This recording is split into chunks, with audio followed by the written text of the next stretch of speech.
je suis très contente de vous recevoir dans ce podcast Experte Élite. Tout le plaisir est pour moi, Nadine. Merci beaucoup. Meriem, je vais mettre en lumière dans ce podcast votre expertise pointue qui, à mon sens, comme beaucoup d'experts, on ne le met pas assez en évidence. Donc, première des questions que j'ai pour vous, quel est votre métier pour que les gens comprennent ce que vous faites? Excellent, Nadine. Déjà, merci beaucoup, Nadine, et je te remercie pour cette excellente initiative. Et je te remercie aussi pour cette idée lumineuse. Et je trouve que c'est une première au Maroc. Déjà, bravo. Merci. Merci à toi. Alors, moi, je suis dentiste de base. Je suis médecin dentiste, chirurgien dentiste de base. J'ai été formée depuis une vingtaine d'années, même si je suis jeune. Elle est pas mal, celle-là. Et donc, du coup, au fil de mes formations, je me suis rendu compte que plus je me formais, plus je me rendais compte que je ne me formais pas. C'est jamais assez. D'accord. Quand tu es assoiffé de science, quand tu es assoiffé d'apprendre de nouvelles techniques, de nouvelles compétences, tu te dis, c'est jamais assez. Bien sûr. À la fin, je me suis retrouvée avec une vision très spéciale. Oui. C'est la médecine dentaire holistique. Alors, médecine dentaire holistique, moi, je n'ai jamais entendu. Je ne sais pas si ceux qui vont nous regarder ont déjà entendu ça, mais médecine dentaire holistique, les deux mots collés côte à côte, je ne sais pas ce que c'est. Est-ce que vous pouvez nous éclairer sur ce que c'est? Excellent. Alors, une médecine dentaire, c'est une médecine dentaire classique, oui, conventionnelle. Ça, on connaît. Médecine dentaire, tout le monde on veut bien. Médecine dentaire holistique, c'est une médecine dentaire qui va prendre l'aspect dentaire en globalité. D'accord. Ça veut dire quoi? Prendre en charge, par exemple, je dis n'importe quoi, une infection, une carie dentaire, poser un implant dans un aspect global. D'accord. C'est-à-dire, on prend le corps dans sa globalité, non pas juste les dents. Effectivement. D'accord. Il faut savoir qu'une dent, c'est un organe à part. Bien sûr. Ce n'est pas une dent. Elle est liée à un système de vascularisation sanguine, elle est liée à des nerfs, elle est liée à plein d'autres organes. Ce qui fait, in fine, il faut savoir déjà pourquoi cette dent est tombée malade, qu'est-ce qui se passe chez nous en tant que corps humain, qu'est-ce qu'on mange, c'est-à-dire c'est beaucoup de facteurs. On a l'impression que, ouais, on va aller soigner cette dent, allez, on va poser cet implant. Mais non, c'est beaucoup de facteurs, c'est l'environnement, c'est le stress, c'est l'alimentation, l'immunité du patient, comment ça se passe. Comme ça, on sait déjà si on va faire un acte, est-ce que ça va marcher, ça ne va pas marcher. Il y a beaucoup d'enjeux dans la médecine holistique. Vous avez dit quelque chose de pertinent, vous avez dit que la dent, vous la voyez en tant que médecin, vous la voyez comme un organe. Je suis sûre, moi la première, j'ai jamais vu mes dents comme un organe. Moi, pour moi, la dent, c'est un os. J'ai une carie, il faut la traiter. Et là, c'est vrai que c'est une approche différente de se dire que, parce que c'est vrai finalement quand on réfléchit, la dent c'est un organe. Ouais. De la même manière que vous avez un problème dans un autre organe, le poumon, peu importe, une préserve la hafat, mais c'est vrai que l'organe, la dent est un organe. Et là, ne serait-ce que juste avec cette pertinence-là, eh ben, on entrevoit la médecine dentaire de manière différente. Ça, c'est pertinent, je trouve. Effectivement. Attends, je vais te dire une chose, Nadine. Vas-y. Quand on se blesse un doigt, oui. Quand on a mal à une dent, oui. Des fois une rage de dent, qu'est-ce qu'elle fait? Elle fait très mal déjà, la rage de dent. Ça fait très très mal. C'est un organe à part entière. Ouais. Et chaque dent est liée à un système à part. Et tu sais mieux que ça, je vais dire une chose. Ouais. C'est qu'aujourd'hui en posturologie, en posturologie. D'accord. C'est comment on se tient bien droite. Et un petit coucou à nos amis kiné et traumato.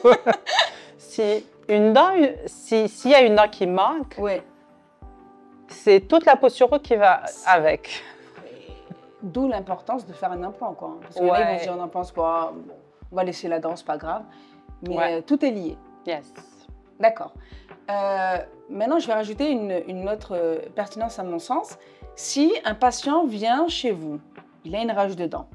Déjà, il y a la rage de dents qui va s'accumuler avec une autre chose qui est pour moi qui est très normale, qui arrive chez beaucoup de patients, c'est l'anxiété, la phobie d'aller chez le dentiste. Qui n'a pas peur du dentiste, Nadine? Tout le monde a peur du dentiste. Bah, à part ma fille. Attends, à part ma fille. Ça, c'est de la triche. Et comment on fait pour faire aimer? Même mon mari a peur du dentiste. Ça ne m'étonne pas. Je te jure. Ça ne m'étonne pas. Mais alors, du coup, comment on gère un patient quand, il a une rage de dents, donc il est obligé? Parce que moi, quand je forme les gens, je dis aux gens, il faut que vous vendez l'envie et non le besoin. Mais vous, là, dans votre cas, Il y a en tant pas que médecin, d'envie. il n'y a pas d'envie. À part le whitening, le blanchiment, Oui, voilà, pas d'argent.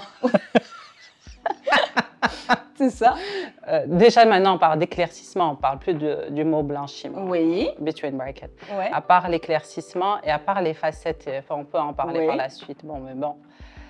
On vient on pour un vient besoin. pour une douleur, Et oui. pour une fonction. Et alors, comment on gère Manger, mastiquer, plus de douleur.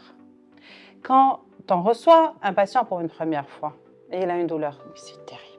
C'est terrible.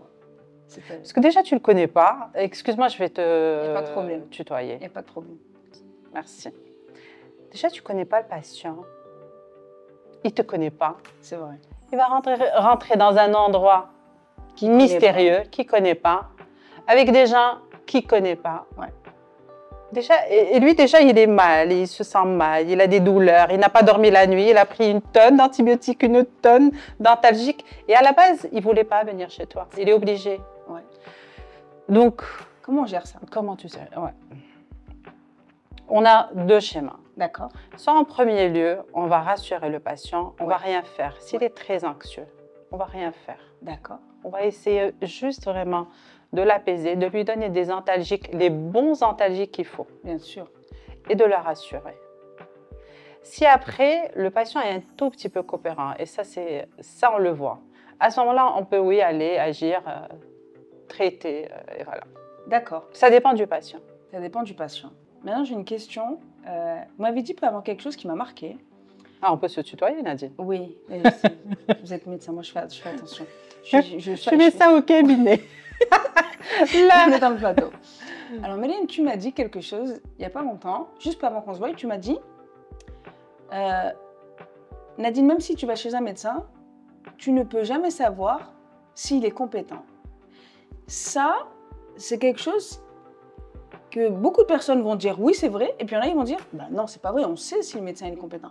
Alors, moi, je te pose la question comment on sait déjà, est-ce que c'est vrai? Est-ce que c'est vrai que on ne peut pas savoir si un médecin il est compétent? Impossible.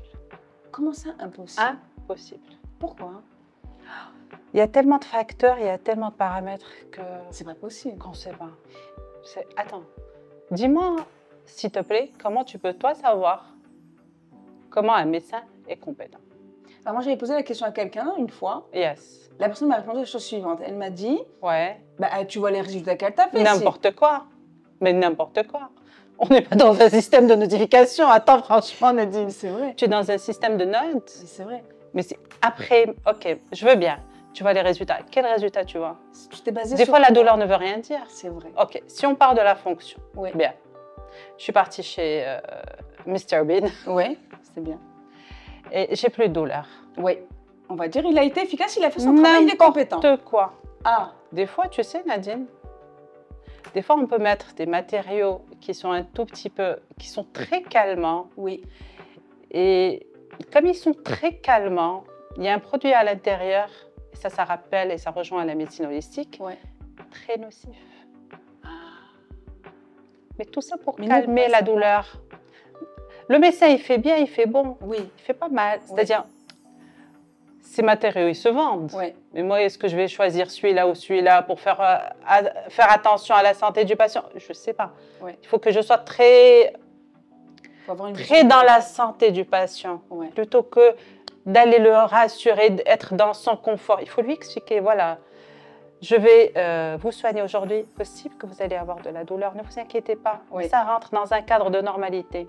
L'objectif, c'est de vous soigner in fine, pas de vous soigner sur le champ, parce qu'effectivement, Nadine, aujourd'hui, il y a une panoplie de matériaux qui sont très nocifs. Si je te dis aujourd'hui coca est nocif, bon... Je pense que les gens savent aujourd'hui. On le sait. Donc, du coup, il y a aussi chez nous des matériaux nocifs. En make-up, il y a des matériaux nocifs. Oui. Quand tu parles de médecine holistique, c'est un choix de matériaux biocompatibles D'accord. qui va restaurer les dents sans vraiment générer aucun souci sur le plan santé générale. D'accord. C'est vraiment... très pointueux. Ouais. Comme tu vas utiliser en pâtisserie, est-ce que tu vas utiliser de la farine gluten-free ou une farine blanche standard? C'est des normes. Exact. Oui. Et on n'a pas répondu à la question. Oui, non, non, on se rend compte à travers ce que tu as dit que clairement, si on n'a pas l'expertise déjà au préalable de cette vision globale de la médecine dentaire, effectivement, nous, patients, on va chez un dentiste, il faut prendre du recul, il faut dire les choses telles qu'elles sont. On ne peut pas savoir si un médecin est compétent. Moi, je vais plus loin. On ne peut jamais savoir lorsqu'on va chez un expert s'il est compétent. Quand tu m'as dit ça, ça m'a frappée. Et je suis sûre qu'aujourd'hui, il y en a plein qui se disent « Bah non, tu peux savoir. Je suis partie, j'ai demandé à ce qu'on me soigne une dent, on me l'a soignée, j'ai plus mal, il est compétent. » Oui, mais on se base de quelle expertise par rapport à laquelle, et toi, l'expertise que tu n'as, tu ne l'as pas, cette expertise dentaire. Donc finalement, c'est vrai qu'on ne peut pas savoir. Et ça, je pense que c'est très important. Et c'est dans ce sens-là où beaucoup de patients, beaucoup de personnes, lorsqu'ils vont chez un médecin, maintenant je comprends pourquoi ils font ça, beaucoup font la chose suivante, ils te disent, ne va jamais chez un médecin et te fais un avis. Fais 3 avis pour être sûr au moins d'avoir plusieurs avis différents pour te dire, bon, les 2 sont de cet avis, ok, l'autre est de cet avis. Ça te permet un petit peu de te plonger dans cette expertise que tu n'as pas. Oui, oui. Alors, oui, effectivement. Déjà, quand tu parles d'expertise, tu ne sais pas vraiment, quand tu vas chez un expert comptable, est-ce que tu vas lui demander, est-ce qu'il a fait des études, est-ce qu'il est vraiment expert comptable? Non, tu lui demandes jamais. Bien. Je te jure, Nadine, j'ai fait plein d'études. Je te jure que des fois, malheureusement, ouais, on fait des études, mais des fois, on les fait que pour les faire. Ouais. Il n'y a rien là-dedans. Ouais. Ils les font juste pour le titre, juste pour le cadre, pour le diplôme à la fin. Ok, bien. Maintenant, on a fait les études pour les faire. Et les études sont bien intégrées, bien internalisées, bien assimilées. Ouais. Est-ce que quand moi, je vais recevoir mon patient, est-ce que je vais appliquer ce que je sais et ce que j'ai appris, ou peut-être je n'ai pas le temps? Parce qu'il y a un autre patient qui m'attend et je dois faire vite. Et donc, du coup, à ce moment-là, je vais travailler à la hâte et ce n'est pas une bonne chose. Bien. Troisièmement, quand moi je reçois mon patient, est-ce que je le vois autant que patient, je le vois autant que recette de fin de journée? Parce que je dois payer mes charges. C'est vrai ça. Ok? C'est vrai. Donc, in fine, je ne peux pas savoir. Mais je vais te dire une chose. Quand mon médecin me traite comme s'il était en train de traiter sa maman, sa fille, c'est terminé. C'est vrai. Je suis complètement alignée, c'est vrai. C'est vrai. Là, c'est vrai. Et il n'y en a pas beaucoup. Il n'y en a pas beaucoup. Le plus important, comme je dis à tous mes patients et comme je me dis à moi-même, c'est d'offrir à nos patients le meilleur de nous-mêmes. Ouais. Si tu viens chez moi et j'ai du saumon chez moi ou j'ai des sardines, c'est ce que j'ai. Le plus important, c'est que je t'offre le meilleur de moi-même. Bien sûr. Et chacun a le meilleur, chacun a son meilleur. Tout à fait. J'ai une autre question qui m'a traversé l'esprit. Vous m'avez dit quelque chose tout à l'heure, vous m'avez parlé de l'hypnose dentaire, c'est ça? Ouais. Qu'est-ce que c'est? Parce que tu te souviens, tu m'as parlé de phobie. Oui. Tu te souviens, on Oui. a parlé de phobie. Oui. Et la phobie, c'est vraiment, c'est très prenant. Le patient, quand il est dentophobe, on parle de dentophobie. Ah, d'accord. Le patient, quand il est dentophobe, il peut aller très loin dans sa phobie et ça lui prend tout l'esprit. Et on peut rencontrer des personnes qui vont perdre des dents très très jeunes, tellement ils sont dans ce cercle, ils sont enlacés par cette phobie. Ça vous est déjà arrivé d'avoir un patient qui panique? C'est clair. On n'a que ça à la longueur de la journée. C'est pas vrai. Ah mais c'est clair. Un grand monsieur, coriace, gabarit, grand, tout ce que tu veux. Et il a peur. C'est génial. Ouais, C'est un paradoxe. Ouais. De grands comédiens Bien internationaux. D'accord. Je te jure. Et devant le médecin dentiste, ça y est, il est... C'est incroyable. Yes. C'est un métier qui n'est pas facile hein, pour Non. le dentiste. Tu sais pourquoi? Non. Parce qu'il y a la proximité des gens, Oui. de corps. Oui. OK. Ouais. Donc, tu as toute l'énergie de ton patient. Oui, Bien. c'est vrai. Il y a le bruit sonore. Parce qu'on ne travaille pas comme... c'est-à-dire là, il n'y a pas de bruit, il n'y a pas... Non. 3, il y a l'odeur des matériaux. Bien sûr, Ça dérange et le patient et nous, toute l'équipe. bien sûr. Donc, qu'est-ce qu'il faut? Il faut déjà, nous, qu'on soit bien pour traiter bien, pour ne pas se fatiguer, pour ne pas nous épuiser Ouais, et pour ne pas faire n'importe quoi. oui, Tu sais, Nadine, tu peux être experte, mais des fois, tu es fatiguée, c'est clair. il ne faut rien faire. Il faut refuser de travailler. Ah, c'est On est des artistes. ah, c'est bien. Je ne sais pas si tous les dentistes, ils se voient comme des artistes. Je pense. Mais c'est bien. Je pense. Mais c'est bien. Donc, Du coup, comment on gère ça? Comment on gère ça? Le patient en panique. Ah, le patient en panique, j'en Vous ai avez, reçu. vous avez J'en des ai reçu. assistantes en plus. Oui. Comment Déjà, ça se passe? Tout le monde panique là, sur le plateau là. quand le patient est en panique ou il a fait une attaque de panique. Quand le patient est en panique, c'est pas grave. Ouais, Ça, c'est rien du tout. ouais. Si tu fais une attaque de panique, Ah, alors que tu as ta trousse d'urgence à côté, ouais. c'est là où tu dois gérer ta panique. Aïe. Ben oui. Ah ben oui. Et les assistantes, ça vous arrive qu'elles aussi paniquent? C'est Parce que clair. là, vous avez toute l'équipe. C'est clair. C'est clair. Donc là, vous devez gérer le patient, vous devez gérer l'équipe, et vous devez, parce qu'on l'oublie, vous devez vous gérer vous-même. Parce que pour de peu que vous perdez vous aussi, vous avez C'est pas de parti. sang-froid, C'est terminé. c'est terminé. Ouais, c'est terminé. Donc, et ça nous est déjà arrivé. Alors, le patient, il fait une attaque de panique. Illico presto, tu te gères. Tout va bien. Ouais. Il faut se persuader que tout va bien. Tu ne passes pas. Moi, je parle de moi-même. Oui, De moi-même, de Mariam. oui. Bien.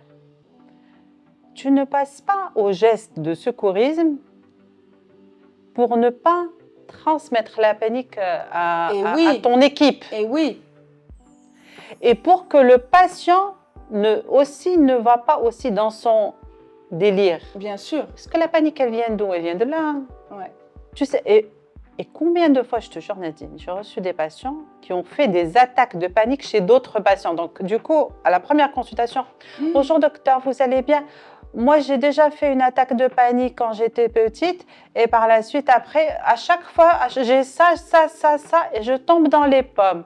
Donc, maman est venue avec... La nana, elle a 40 ans. Non, sérieux. Donc, wallah. Donc, maman est venue avec moi et mon mari, il est au téléphone, il est en train d'attendre, sinon on doit partir aux urgences. Comment tu vas te sentir déjà, toi? Ah non, moi je me dis, je sais pas. Je suis pas sûre. Je suis pas sûre de faire le job. En plus, tu dois lui faire une anesthésie, des actes, bon bref. Oui, très bien, très bien, très bien. Tu rassures. Bien sûr. Et quand tu vas démarrer ton soin, moi, je suis sûre qu'elle va démarrer son attaque de panique parce qu'elle a été formatée, son esprit est programmé déjà à la base. Mais c'est bien d'anticiper. Donc, qu'est-ce que je fais? Quand elle va démarrer son attaque, ah, je me sens mal. Ouais. Tu sais, je me sens très mal. Qu'est-ce que vous faites? Tu vas casser ce schéma. Et comment vous faites ça? Non, tout va bien, regarde. Tout va bien, tout se passe très bien. Tu changes de son, tu changes de voix, Vous discutez un peu, d'intonation. vous racontez des histoires avec les patients pour les rassurer? Des histoires C'est-à-dire, dramatiques, négatives, non? Non, c'est-à-dire, qu'est-ce que vous faites dans la vie? Vous leur dites, alors qu'est-ce que tu fais dans la vie? Qu'est-ce que c'est ton job? Ou alors, c'est quoi tes études? Ou là... À la consultation. Ah, pas pendant. Pas pendant. À la consultation, pourquoi? Pour créer un lien Oui. et pour situer un peu le degré de phobie de la patiente s'il en a. Ah. Parce que tu sais, Nadine, combien de fois le patient il vient ou la patiente elle vient? Non, non, non, non, tout va bien, tout va bien. Non, non, non, non, non, tout va bien. Et c'est quand tu démarres que tout va mal. Tout va mal. C'est pas facile à gérer. C'est pas un Oui. métier facile. Alors, je vais te dire une chose. Moi, je pensais que c'était pas un métier facile. D'accord. Ouais, C'est moi facile. aussi, je pensais que c'était pas un métier facile. Quand une fois, j'étais dans l'avion et on avait un pilote avec nous, c'est normal. Ouais. Encore heureux. Et le chef de cabine, il a fait une attaque de panique. C'est pas vrai. Wallah. C'est pas vrai. Wallah. Et le pilote est venu. Et il a quoi? Il a lâché les commandes, il est venu qu'il Là, non, tu sais que l'avion, il peut être piloté. Ah par- oui, non, ça, il tu faut le le sais. prévenir. Non. Et on en était où? Alors, et le chef de cabine, il a fait une attaque de panique. Et le pilote ne pouvait pas atterrir tant que le chef de cabine ne soit pas en position assise. Il ne devait plus rester allongé. Et mieux que ça, c'est que nous avions à bord, nous, parce que j'étais avec eux, nous avions à bord, parce que j'étais impliquée, Oui. nous avions à bord, je pense, une centaine de passagers. En général, oui, une centaine. Là, c'est un métier difficile. Ah oui. Là, c'est un métier difficile. Oui, parce que là, tu n'as pas la responsabilité de cette vie, tu as la responsabilité de tous les Parce passagers. que les autres, ils vont paniquer. Ah là, c'est une horreur. Tu peux gérer une personne, deux, trois. Comment veux-tu rassurer les autres passagers? Ça, c'est difficile. Donc, finalement, et in fine, ouais, c'est un métier spécial, pour ne pas dire difficile. Ouais. Et plus c'est spécial, plus on doit avoir plus de skills, de compétences, travailler sur nous-mêmes. Ouais. Est-ce qu'on choisit le métier de dentiste? Au moment où on fait ses études, est-ce qu'on choisit le métier de dentiste? On va dire les choses telles qu'elles sont, il n'y a pas de tabou, on est là pour dire les choses. Est-ce qu'on choisit de devenir dentiste pour l'appât du gain, pour le gain financier, en se disant « Ah, les implants, c'est beaucoup d'argent, c'est 5 000 dirhams, c'est 10 000 dirhams, c'est 15 000 dirhams, j'en passe ». Est-ce qu'on se dit « Il y a beaucoup d'argent, donc je vais devenir dentiste » ou on se dit « Il y a une réelle approche, il y a une réelle vision, il y a une vision de ce métier-là, donc je me lance » dans le métier de dentiste? Alors, ça, c'est une question très personnelle, Nadine. Bon, je pense, maintenant, aujourd'hui, on va choisir la médecine dentaire pour le gain financier. D'accord. Je pense. Ouais. Mais à mon époque, c'était différent. Ah, Ben non. Attends, à mon époque, il n'y avait pas d'implant dentaire encore. Il n'y avait pas de facettes qui étaient à la mode. Aujourd'hui, tout le monde va poser des facettes parce que c'est à la mode. Et donc, du coup, les médecins, ils se disent Donc, bon, il y a un gain donc, financier. donc avant, Ouais. c'était un métier comme d'autres. Oui. Mais là, aujourd'hui, c'est différent. Ah. C'est ce que je pense. Là, c'est Ouais, différent aujourd'hui. c'est pas vrai. Parce que c'est en termes d'études, c'est plus court. Ouais. Et ouais, effectivement, c'est plus intéressant C'est côté un pécunier. raccourci. Ouais. Ouais, mais à mon époque, ça fait... Oui, c'était pas... Ouais, il n'y avait pas d'implant. Il n'y avait pas d'implant. Ça a changé. Ouais. C'est intéressant. Il n'y avait pas cette mode éphémère de... Bien sûr. Allez, c'est comme acheter un sac. Ben Je veux poser des facettes de là. Ouais, mais est-ce que tu as besoin déjà, madame? Non, mais déjà, ces gens-là ne perçoivent pas déjà, parce que moi, c'est quelque chose qui frappe. Quand tu dis aux gens que tes dents sont des organes, je pense que même maintenant, poser des facettes, tu vas réfléchir autrement. C'est clair. C'est comme... C'est une invasion d'aller mutiler toutes ses dents Mais ouais, mais pour les faire gens- plaisir à madame. Ça n'a aucun sens. Les gens n'ont pas le, les Non. gens n'ont pas le recul de... Quel est notre objectif, Nadine? C'est de conseiller. Avant de traiter. Ouais. Traiter, mais conseiller. Est-ce que vraiment on a besoin de tout ça? Ouais. Est-ce que vraiment on a besoin de ça pour devenir belle? Ou plutôt on n'est pas belle à l'intérieur de nous-mêmes? Ouais. Parce qu'après je vais te suivre. Ok, je veux ça, je veux ça, je veux ça. Est-ce que vraiment tu vas te sentir bien à la fin? Exact. Au final, Je pense pas. non. Donc, je ne veux pas aller mutiler une dent et faire vraiment une destruction d'un organe dentaire Ouais. pour faire plaisir à madame. Après, ce qu'on peut faire, Nadine, si je vois que le profil psychologique il est très faible Ouais. et il y a un impact, c'est simple, il ne faut pas faire plaisir, il faut rendre service. Ah, On change la donne. d'accord. Et à ce moment-là, tu vois que réellement, tout se joue au niveau de ce sourire. Et là, il faut rendre service. Ah. Ouais. Peser l'équilibre. C'est pas simple, hein. Ouais, et c'est dans la consultation que tout Ouais. se ressent. Ouais, c'est là où on voit que répondre à un patient, il y a une partie évidemment skills, compétences que le médecin Yes. doit avoir, mais bien au-delà de ça, c'est ce que je revois là depuis plusieurs mois. Je vois les médecins, l'approche, en tout cas celles qui ont une expertise pointue, elles ont toutes la même vision, c'est-à-dire il y a des skills à avoir et elles se forment, elles continuent, elles développent des nouvelles compétences. Mais surtout, elles se sont rendues compte. C'est juste, nous, en tant que patients, en tant que personne, on ne se rend pas compte que le médecin, il a un devoir beaucoup plus psychologique que matériel, que technique. Parce que le patient, au final, c'est vrai, même s'il recherche une solution, j'ai mal à la dent, il faut me soigner. Mais au-delà de ça, l'expérience du médecin fait qu'il perçoit, avant que même nous, on le perçoit en tant que patient, il perçoit que là, j'ai un problème psychologique, que je ne suis pas bien. Je suis dans l'angoisse. Moi, je ne le perçois pas.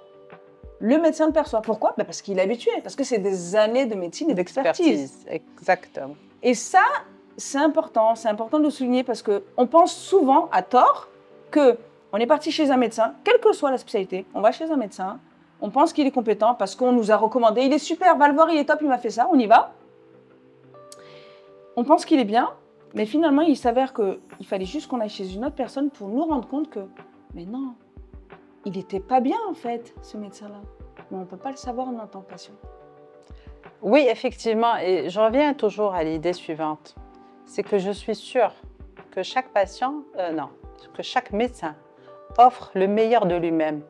Ce que lui, il pense être bon, est bon pour lui et pour les autres. Oui. Et ce qu'il a fait était bon. Là, tu m'as servi de l'eau. Oui. Parce que tu aimes, parce Oui. que c'est ce qu'il y a de bon Oui. pour toi. Ouais. Pas une limonade. Ouais. J'aurais été invitée chez quelqu'un d'autre, il m'aurait servi une boisson gazeuse. Je vois très bien autre chose. Voilà. Donc, comme je le pense, le plus important, c'est qu'il m'offre le meilleur de lui-même, Exact. indépendamment du côté pécunier. Ouais, Qu'il mette le côté pécunier à part côté. Et que me voit autant que sa sœur, sa fille. Point. C'est une belle façon de terminer la chose. Yes. Dans ce cadre-là, moi, Myriam, comme toutes les expertes élites que je reçois sur ce podcast, j'aimerais vous remettre, parce que vous le méritez, la récompense. Oh, Vous faites partie maintenant intégrante magnifique. des expertes élites, parce qu'on ne met pas assez en valeur les expertes qui ont une expertise pointue et qui privilégient l'humain avant le profit. Wow. Donc voilà, bravo, moi ça me fait plaisir. Je te remercie infiniment. Avec plaisir, c'est moi. Je te suis très reconnaissante, madame l'experte, la grande experte. C'est sûr. Et tu sais, je vais lire. Vas-y. Récompense pour figurer parmi les expertes ayant une expertise pointue et qui place l'humain avant le profit. C'est extraordinaire. Merci infiniment. Et je voudrais bien prendre une photo avec toi. Bien sûr, on l'a fait.